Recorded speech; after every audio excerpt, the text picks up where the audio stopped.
అమరావతి రాజధాని రైతులకి, తెలుగు ప్రజలకి మరో గుడ్ న్యూస్. అమరావతిలో ఒక భారీ పెట్టుబడి రాబోతా ఉందని మనం నిన్న వీడియోలో చెప్పుకున్నాం.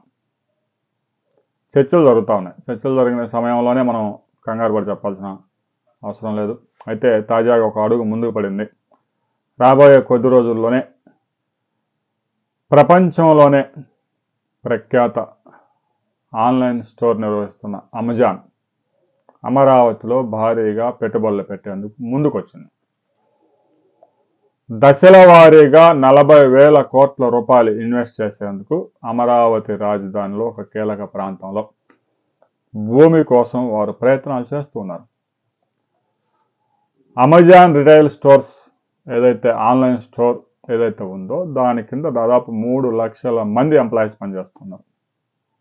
ప్రపంచ కుబేరుడు అమెజాన్ వ్యవస్థాపకుడు ఇప్పటికే హైదరాబాద్లో కూడా ఒక కీలక ప్రాంతంలో అమెజాన్కు సంబంధించిన సాఫ్ట్వేర్ డెవలప్మెంట్ సెంటర్ని పెట్టారు. ఇక అమరావతి రాజధానిలో కూడా అమెజాన్ పెట్టుబడులు పెట్టేందుకు అంగీకరించింది. భూములు కేటాయించగానే పనులు ప్రారంభించి ఆ పనులు పరుగులు పెట్టించి రాబోయే 3 సంవత్సరాల్లో 36 మంత్స్లోనే అమరావతి రాజధాని నుంచి కార్యకలాపాలు ప్రారంభించేందుకు అమెజాన్ సిద్ధమవుతా ఉంది. దాదాపుగా రాబోయే 6 సంవత్సరాల్లో 12,000 మందికి ఎంప్లాయ్మెంట్ కూడా ఇచ్చేందుకు అమెజాన్ సిద్ధమవుతా ఉంది.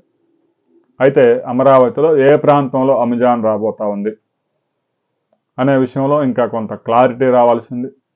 సిఆర్డీఏ భూములు పరిశీలిస్తూ ఉంది. అమెజాన్కి భూమి కేటాయించగానే శంకుస్థాపన చేసేందుకు రాష్ట్ర ప్రభుత్వం ఐటీ మంత్రి సిద్ధమవుతా ఉన్నారు. ఒకసారి కనుక పనులు ప్రారంభిస్తే అమరావతి రాజధానికే అమెజాన్ టవర్స్ ఒక ప్రత్యేక ఆకర్షణగా నిలవబోతా ఉంది. అది ఏ గ్రామంలో ఏ రేడియల్ రోడ్డు పక్కన రాబోతా ఉంది అనే వివరాలతో మనం మరో వీడియోలో తెలుసుకుందాం.